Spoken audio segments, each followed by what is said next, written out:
बाबा, आप आज गर्मा गर्म पानी पूरी बनाकर तैयार रखना। आज मेरे साथ सौम्या भी आएगी शाम को आपके हाथ की पानी पूरी खाने। हाँ हाँ लाडो, आज तुम दोनों सहेलियां कॉलेज से लौटते वक्त मेरे ठेले में आना। मैं तुम दोनों के लिए गर्मा गर्म पानी पूरी बनाकर खिलाऊंगा। हाँ मेरे प्यारे बाबा। रीना खुशी खुशी बस पकड़कर कॉलेज चली गई। कॉलेज में सौम्या को भी उसने ये बात बताई तो वो भी बड़ी खुश हुई। हाय, हरिया काका के हाथ की गर्मा गर्म पानी पूरी तो मुझे भी बहुत पसंद है। गर्मा गर्म पानी वो तो मैं भी खाऊंगी, वो तो मुझे भी बड़ी पसंद है। मैं भी चलूंगी खाने। ठीक है, फिर तुम दोनों चलना। शाम को रीना अपनी दोनों सहेलियों के साथ अपने बाबा के ठेले पर आ जाती है। हरिया बीच बाजार में गर्मा गर्म पानी पूरी बनाकर बेचता था। इस तरह की पानी पूरी शहर में कोई नहीं बेचता था, इसलिए कुछ अलग नाम सुनकर सभी उसके ठेले पर पानी पूरी खाने जरूर आते। धीरे धीरे रीना भी अपने बाबा से गर्मा गर्म पानी पूरी बनाना सीख गई। ऐसे ही समय बीतता जाता है। कॉलेज की पढ़ाई खत्म करने के बाद दोनों अमीर सहेलियां पढ़ाई करने के लिए बैंगलोर चली जाती हैं। और इधर अब रीना के बाबा की तबीयत ठीक नहीं रहती, जिस कारण अब वो ही अपने बाबा का काम संभाल लेती है। वो सारा दिन ठेला यहाँ से वहाँ लेकर पानी पूरी बेचती और गर्मा गर्म पानी पूरी ठेले पर बनाकर आने वाले ग्राहकों को खाने को देती। गर्मा गर्म पानी पूरी खाओ, गर्मा गर्म पानी पूरी एक बार खाओगे बार बार आओगे। आइए आइए, गर्मा गर्म पानी पूरी। कुछ साल और बीत गए और अब निधि और सौम्या की शादी दो सगे भाइयों से हो गई। उनके पति भी अमीर घर से ही थे। वो दोनों उन दोनों का खूब ख्याल रखते। इधर रीना को अपनी दोनों सहेलियों की याद तो आती, लेकिन उसके पास उन दोनों का फोन नंबर भी नहीं था कि वो उनसे कांटेक्ट कर सके। कुछ समय बाद रीना भी अपने बाबा के इलाज के लिए दिल्ली आ जाती है। अब वो वहीं एक झोपड़ी में रहकर अपने माँ बाबा दोनों का ख्याल रखती, साथ ही अपनी गर्मा गर्म पानी पूरी का ठेला लगाती। इधर निधि और सौम्या के पतियों का ट्रांसफर भी दिल्ली हो जाता है। फिर एक रोज, सौम्या चलो, आज मैं तुम सबको पानी पूरी खिलाने ले चलता हूँ। तुम सबको तो पता ही है दिल्ली खाने पीने के लिए कितनी मशहूर है। हाँ हाँ, फिर तो सभी चलते, बड़ा मजा आएगा। वो सभी सुखीराम पानी पूरी वाले की पानी पूरी खाने खान मार्केट चले जाते हैं, जिसे खाकर सौम्या कहती है, मुझे तो यहाँ की पानी पूरी बिल्कुल पसंद नहीं आई। हाँ सौम्या, और खाकर तो देखो। सौम्या बिल्कुल ठीक कह रही है, वो स्वाद नहीं है इसमें, हमें नहीं खानी और पानी पूरी। पानी पूरी तो हरिया काका और हमारी दोस्त रीना बनाती है, लेकिन पता नहीं अब वो कहाँ है। कमाल है, इतनी बढ़िया तो है। खैर, मैं तो एक प्लेट और खाऊंगी। ऐसे ही समय बीतता है। फिर एक रोज, यार निधि, पता नहीं अपनी दोस्त रीना कहाँ होगी, कैसी होगी। कॉलेज छोड़ने के बाद उससे कभी मिलना ही नहीं हुआ। हाँ यार, मुझे भी उसकी बड़ी याद आती है। एक बार जब कानपुर गई थी अपनी कजिन की शादी में तो उसके घर भी गई थी, लेकिन वहाँ ताला लगा हुआ था। काश वो हमें फिर मिल जाए। ऐसे ही समय बीता। एक रोज सौम्या का पति अंकित, सौम्या कल मेरे ऑफिस के एक क्लाइंट की शादी है, तुम सबको भी वहाँ चलना है। हाँ, इसीलिए तुम दोनों भी रेडी हो जाना। और माँ और प्रीति भी साथ चलेगी। उसने बार बार रिक्वेस्ट की है कि सबको पार्टी में साथ लाए। अच्छा ठीक है, हम सब तैयार रहेंगे। निधि, तू वो पर्ल्स मेकओवर वाले को अभी से बुक कर ले। ठीक है, मैं आज ही फोन कर देती हूँ। फिर अगले दिन वो सभी शादी में तैयार होकर चले जाते हैं। वो एक काफी बड़ी पार्टी थी जिसमें तरह तरह के स्टॉल लगे हुए थे। वो दोनों एक तरफ खड़ी थी, तभी उनकी ननद प्रीति आती है। निधि भाभी, सौम्या भाभी, आप यहाँ के गोलगप्पे खाकर तो देखो। कसम से आज तक इतने अच्छे गोलगप्पे आपने नहीं खाए होंगे। अरे नहीं प्रीति, हमें नहीं खाने। वो सच कह रही है बहू, तूने यहाँ के गोलगप्पे खाए ना तो तू अपनी उस दोस्त के गोलगप्पे भी भूल जाएगी जिसकी तुम दोनों तारीफ करती फिरती हो। निधि और सौम्या दोनों उस पानी पूरी के स्टॉल पर जाती हैं, जहाँ वो खाती है गर्मा गर्म पानी पूरी। अरे ये गर्मा गर्म पानी पूरी, इनका स्वाद तो बिल्कुल ऐसा है जैसे अपनी रीना के बाबा बनाते थे और रीना भी। अरे भैया, ये गोलगप्पे किसने बनाए? बहन जी, ये तो अंदर एक मैडम बनाती जा रही है और इस स्टॉल पर हम बेच रहे हैं। ये तो वही गोलगप्पे। जल्दी चल सौम्या। वो दोनों अंदर जाती है जहाँ रीना गर्मा गर्म गोलगप्पे बना रही थी। सौम्या और निधि को वो देखती है तो बड़ी खुश होती है। सौम्या, निधि, तुम दोनों यहाँ, तुम दोनों की शादी हो गई, कितनी अच्छी लग रही हो तुम दोनों। ये सब छोड़ और आकर पहले हमारे कलेजे से लग जा यार। ये बता रीना, तू इस हालत में कैसे? इतनी पढ़ी लिखी होकर भी तो ये सब शादी में गोलगप्पे बनाकर बेच रही है। क्या बताओ दोस्त, इस गरीब की जिंदगी में न जाने ऊपर वाले ने कितने दुख लिखे हैं। कॉलेज खत्म होने के बाद अचानक बाबा की तबीयत खराब रहने लगी, इसलिए घर खर्च चलाने के लिए मैं पानी पूरी बनाकर बेचने लगी। फिर बाबा के इलाज के लिए मैं उन्हें दिल्ली ले आई, लेकिन एक रोज अचानक उनकी मौत हो गई। खुद को संभालिए, अब वो कभी नहीं लौटेंगे। इन्हें कैंसर की बीमारी थी जो इनके लंग्स तक फैल चुकी थी। फिर खुद को संभाल कर रीना ने अपने पिता का दाह संस्कार किया, लेकिन पिता के जाने के बाद उसकी माँ भी सदमे में चली गई और उन्होंने भी बिस्तर पकड़ लिया। और फिर एक रोज, मेरी बच्ची, मेरे अलावा तेरा इस दुनिया में है ही कौन? अगर तेरे हाथ पीले हो जाते तो मैं बेफिक्र होकर मर सकती थी। नहीं माँ, मैं बड़े से बड़े अस्पताल में तेरा इलाज कराऊंगी। रीना ने दिन रात पैसे जमा किए थे। उसके पास जो भी थोड़ी बहुत जमा पूंजी थी वो सब माँ के इलाज में खत्म हो गई। साथ ही कुछ पैसा कर्ज पर उठाती है, लेकिन वो भी खत्म हो जाता है। और इन सब के बाद भी वो अपनी माँ को नहीं बचा पाई। तू भी मुझे छोड़कर चली गई माँ, अब मैं अनाथ हो गई। मैं किसके भरोसे रहूंगी? अब मैं थकी हारी काम से आऊंगी तो कौन मेरे सर पर प्यार से हाथ फेरेगा माँ? कौन? उस दिन के बाद मैं अकेली दिल्ली की सड़कों पर गर्मा गर्म पानी पूरी बनाकर बेचने लगी और अपना पेट पालने लगी और शादी ब्याह के ऑर्डर भी लेने लगी। तू मत रो रीना, अब तू अकेली नहीं है। तेरे पास तेरी ये 2 सहेलियां हैं, यानी कि बहनें। अब से हम तेरा खूब ख्याल रखेंगे। हाँ चलो, तुम्हें सबसे पहले अपने ससुराल वालों से मिलवाते हैं। वो दोनों रीना को अपने ससुराल वालों से मिलवाती हैं और सारी बात बताती हैं। अब वो सौम्या को अपने घर में ही रहने के लिए कमरा दे देते हैं।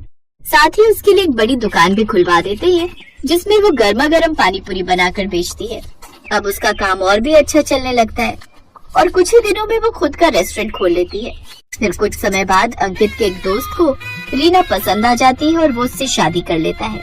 और अब रीना भी खुशी खुशी अपनी जिंदगी जीती है।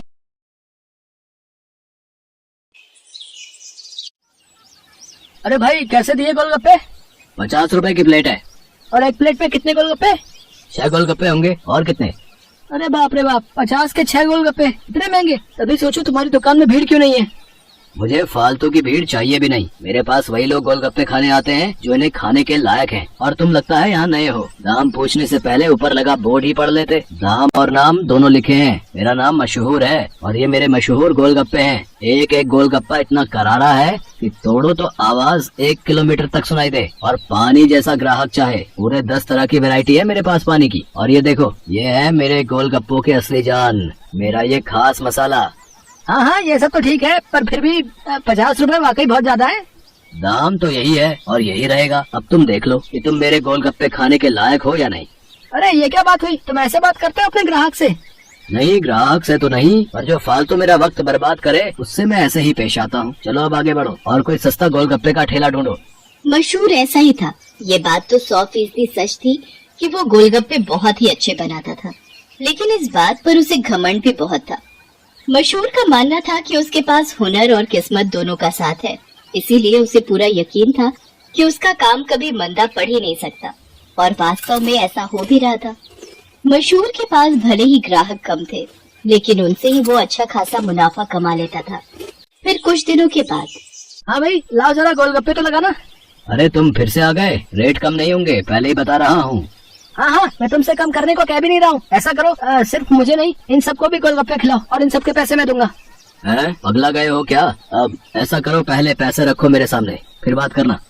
तुम भी ना बड़े शक्की हो। ये लो, ये रखे तुम्हारे पैसे। इतना कहकर सूरज ने पूरे 2000 रुपए मशहूर के सामने रख दिए। सूरज अपने साथ जिन लोगों को लेकर आया था वो देखने में ही गरीब लग रहे थे। मशहूर ने सभी को गोलगप्पे खिलाए, जिसके पैसे सूरज ने दिए। फिर सबके जाने के बाद, क्या बात है भाई, कोई लॉटरी वॉटरी लग गई है क्या? अभी तो नहीं लगी, पर जल्दी लगने वाली है। क्या मतलब? तुम्हें कैसे पता कि लॉटरी लगने वाली है तुम्हारी? क्योंकि निरंजन बाबा ने मुझसे ऐसा कहा है। वो बहुत ही बड़े सिद्ध बाबा है। उन्होंने मुझसे कहा है कि मैं जितने लोगों का पेट भरूंगा, वो भी बिना उनसे कुछ लिए, मेरी लॉटरी लगने के उतने ही चांसेस बढ़ जाएंगे।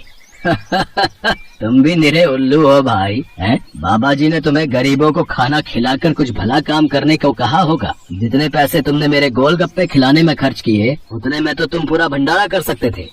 मैं जानता हूँ, पर मुझे इन लोगों को कुछ ऐसा खिलाना था जो इनके बस के बाहर हो। खाना तो कोई ना कोई इन्हें खिलाई देता होगा, पर तुम्हारे गोलगप्पे वो इनके नसीब में कहाँ से आते? और बाबा जी ने मुझसे यही तो कहा था कि जाकर किसी का नसीब बदलो, तो मैंने बदल दिया। अब देखना, मेरी लॉटरी जरूर लग जाएगी।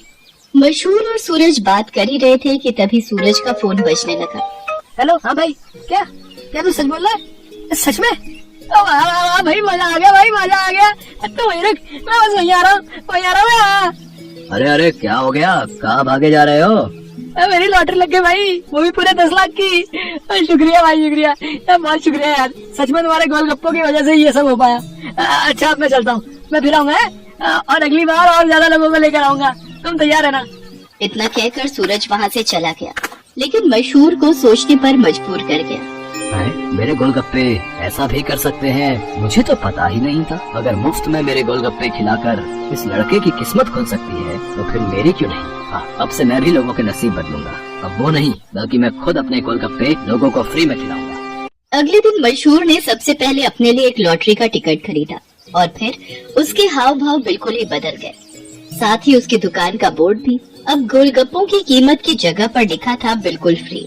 मतलब वो सच में अब लोगों को मुफ्त में गोलगप्पे खिला रहा था। साहब, कभी सपने में भी नहीं सोचा था कि आपकी दुकान में खड़े होकर गोलगप्पे खा सकूंगा। भगवान आपका भला करे, आपकी खूब तरक्की हो, आप जो चाहो वो सब आपको मिले। मैं भगवान से यही प्रार्थना करूंगा। मशहूर को पहली बार किसी ने ऐसा कुछ कहा था। मशहूर को बहुत अच्छा लगा, लेकिन अब भी मशहूर के दिमाग में उसका खुद का फायदा पहले था। उस दिन अपने बनाए हुए सारे गोलगप्पे मुफ्त में खिलाने के बाद वो फौरन लॉटरी ऑफिस पहुंचा। मशहूर चंद, हाँ मुबारक हो, आपको इनाम मिला है पूरे 10,000 का। क्या सिर्फ 10,000? और पहला इनाम तो 10 लाख का था। हाँ तो वो पहला इनाम भी तो है। आपकी किस्मत इतनी भी अच्छी नहीं है, शुक्र मनाइए कि 10,000 तो मिले। मशहूर इनाम के 10,000 लेकर अपने घर वापस आ गया। वो उदास था और नाराज भी। क्या हुआ जी, लॉटरी लगी क्या? लगी भी और नहीं भी, ये देखो 10,000 मिले हैं। अरे वाह, तो फिर आप उदास क्यों? आपको तो खुश होना चाहिए ना। अरे पर 10,000 से क्या होता है, इतने में तो 4-5 दिनों में अपनी दुकान से ही कमा लेता हूँ। उस लड़के को तो पहला इनाम मिला था, वो भी पूरे 10 लाख का, और उसने तो इतने कम गोलगप्पे खिलाए थे। मैंने तो अपने सारे गोलगप्पे मुफ्त में खिला दिए, फिर भी मुझे क्या मिला और उसे क्या मिला? ओफो, ये सब क्यों सोच रहे हो आप? आपने जितने भी गोलगप्पे मुफ्त में खिलाए उनकी लागत तो निकल गई ना, बोलो। हाँ, उससे तो ज्यादा ही है ये पैसे। तो फिर आपको नुकसान थोड़े ही हुआ है जो ऐसे मुंह लटका कर बैठे हो। 4-5 दिनों में जितना कमा पाते वो एक ही दिन में मिल गया, ये कम है क्या? मशहूर को अपनी पत्नी मोहिनी की बात ठीक लगी और उसने अपना इरादा और पक्का कर लिया। उसने आगे भी लोगों को फ्री गोलगप्पे खिलाना जारी रखा और हर रोज लॉटरी का टिकट खरीदना भी, कभी कम तो कभी ज्यादा, लेकिन हर रोज मशहूर का कुछ न कुछ इनाम जरूर निकलता था, जिससे मशहूर का हौसला और भी मजबूत होने लगा। इसके साथ ही मशहूर को अब ये सब करने में बहुत खुशी भी मिल रही थी। हर रोज लोगों के मुस्कुराते चेहरे उसकी दुकान से लौटते थे। उसके गोलगप्पे न जाने कितने मायूस चेहरों की मुस्कान बन रहे थे। फिर एक दिन, अरे मशहूर भाई, ये क्या है? ये कमाल कब से हो गया? बस तुम्हारे जाने के बाद से ही, लेकिन माफ करना भाई, अब तुम फ्री में गोलगप्पे नहीं खिला पाओगे किसी को, क्योंकि ये काम अब मैं करता हूँ और लॉटरी भी मेरी ही लगती है। हाँ, तुम्हारे जितना बड़ा इनाम तो नहीं लगा अब तक, पर मुझे उम्मीद है कि कभी न कभी वो कमाल भी हो ही जाएगा। मशहूर की बात सुनकर सूरज मुस्कुरा दिया और उसने अपनी जेब से अपना विजिटिंग कार्ड निकालकर मशहूर को दिया और उससे बोला, कोई बात नहीं, ये मेरा कार्ड रख लो। अब लॉटरी का टिकट जब भी खरीदना हो तो बस मुझे फोन कर देना, ऑफिस तक आने की जरूरत नहीं पड़ेगी। सूरज के विजिटिंग कार्ड पर उसे लॉटरी ऑफिस का पता लिखा था, जहां से मशहूर हर रोज लॉटरी की टिकट खरीदता था। असल में वो ऑफिस सूरज का ही था और उसी की वजह से हर रोज मशहूर का कोई न कोई इनाम जरूर निकल रहा था। कार्ड देखते ही मशहूर सारी बात समझ गया। उसने सूरज के सामने हाथ जोड़ते हुए कहा, मैं ये बिल्कुल नहीं पूछूंगा कि तुमने ये सब क्यों किया, क्योंकि शायद मैं जानता हूँ। बहुत बहुत शुक्रिया भाई, मुझे ये एहसास कराने के लिए कि ज्यादा पैसे कमाने से जरूरी है दुआएं कमाना, लोगों को खुशियाँ बांटना, जो मेरे गोलगप्पे बहुत आसानी से कर सकते हैं। इसके बाद मशहूर ने कभी लॉटरी का टिकट नहीं खरीदा, बल्कि वो फिर से अपने गोलगप्पे बेचने लगा। लेकिन उसके गोलगप्पों का दाम पहले से बहुत कम था, जिसकी वजह से अब हर कोई उसके स्वादिष्ट गोलगप्पों का मजा ले पा रहा था।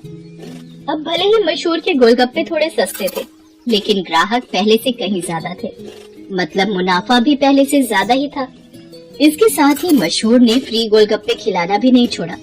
आखिर के 10-20 गोलगप्पे वो जरूर गरीबों को मुफ्त में खिलाता था, क्योंकि अब उसे गोलगप्पों के साथ साथ खुशियाँ बांटने की भी आदत जो हो गई थी।